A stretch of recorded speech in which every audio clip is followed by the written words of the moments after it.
கன்னியாகுமரி மாவட்டம் நாகர்கோவில் WCC சாலையில் உள்ள மரக்கடையில் அமர்ந்திருந்த ஓய்வு பெற்ற காவல் ஆய்வாளர் சந்திரா மீது மர்ம நபர் ஒருவர் அணுகுண்டு வீசியுள்ளார்.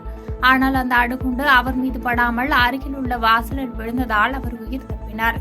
இதுகுறித்து வடசேரி போலீசாருக்கு தகவல் கொடுத்ததன் அடிப்படையில் போலீசார் சம்பவ இடத்திற்கு விரைந்து சென்று விசாரணை மேற்கொண்டனர்.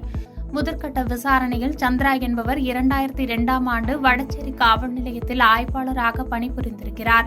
அப்போது நாகர்கோவில் பகுதியைச் சேர்ந்த வருண் என்பவர் மீது 2002இல் வழக்கு பதிவு செய்திருக்கிறார்.